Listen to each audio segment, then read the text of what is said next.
ओशो, तुम मनुष्य अकारण नहीं हो। मनुष्य का अस्तित्व सदा से दार्शनिकों, संतों और विचारकों के लिए एक गूढ़ प्रश्न रहा है। क्या मनुष्य केवल संयोग है? क्या हम केवल जन्म लेकर, कुछ वर्षों तक जीवन जीकर और मृत्यु को प्राप्त होकर समाप्त हो जाते हैं? अथवा मनुष्य के जीवन का कोई गहरा अर्थ और उद्देश्य है? ओशो कहते हैं, तुम मनुष्य अकारण नहीं हो। अर्थात मनुष्य का जन्म केवल दुर्घटनावश नहीं हुआ है। हर व्यक्ति का अस्तित्व इस ब्रह्मांडीय व्यवस्था का हिस्सा है। तुम्हारे भीतर एक अद्भुत संभावना छिपी हुई है, जिसे पहचानना ही जीवन का असली उद्देश्य है। मनुष्य संयोग नहीं, संभावना है। जब हम अपने अस्तित्व को केवल संयोग मानते हैं, तब जीवन नीरस और दिशाहीन हो जाता है।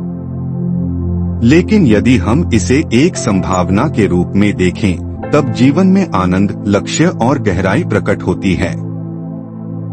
ओशो बताते हैं कि मनुष्य ही एकमात्र प्राणी है जो स्वयं को बदलने, विकसित करने और परम सत्य तक पहुंचने की क्षमता रखता है। पशु और वृक्ष प्रकृति के नियमों से चलते हैं, वे विकसित नहीं हो सकते, लेकिन मनुष्य को जागरूकता, अवेयरनेस का उपहार मिला है। तुम ब्रह्मांड की रचना का हिस्सा हो। ओशो कहते हैं कि यह सारा अस्तित्व एक विराट नृत्य है। सूर्य, चांद, तारे, धरती, पेड़ पौधे, पशु पक्षी सब अपनी जगह महत्वपूर्ण हैं। उसी प्रकार मनुष्य भी इस अस्तित्व की एक अद्वितीय कड़ी है। यदि एक भी मनुष्य न होता तो अस्तित्व अधूरा रह जाता। तुम्हारा होना इस सृष्टि के लिए आवश्यक है।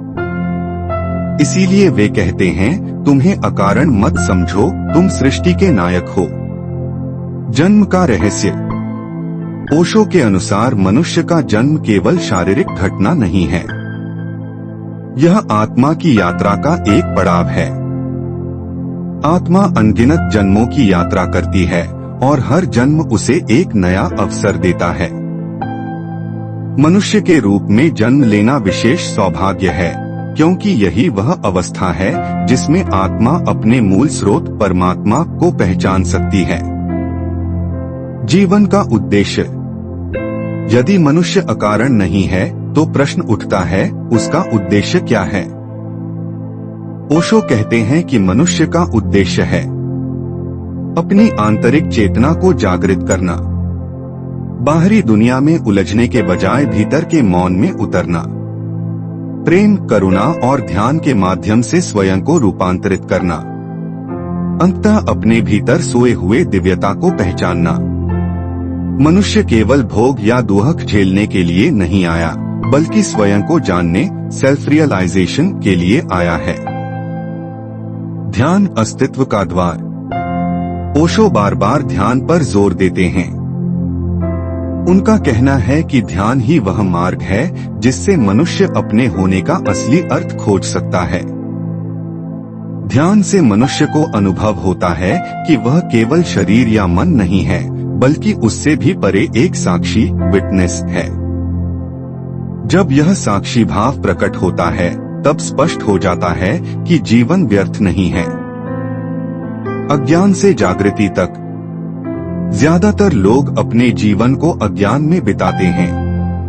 वे केवल दौड़ भाग में लगे रहते हैं। धन, पद, प्रतिष्ठा, भोग, इनको ही जीवन समझ लेते हैं। लेकिन अंत में उन्हें शून्यता और असंतोष का अनुभव होता है। ओशो कहते हैं कि जब तक मनुष्य भीतर की यात्रा नहीं करता, तब तक उसका जीवन अधूरा है। अज्ञान से जागृति की ओर कदम बढ़ाना ही मनुष्य का असली धर्म है। प्रेम और करुणा की भूमिका। मनुष्य केवल तर्क और बुद्धि से पूर्ण नहीं हो सकता। उसके हृदय में प्रेम और करुणा का प्रस्फुटन होना आवश्यक है। ओशो बताते हैं कि जब तुम प्रेम से भरे होते हो, तब तुम अपने भीतर की दिव्यता को देख पाते हो।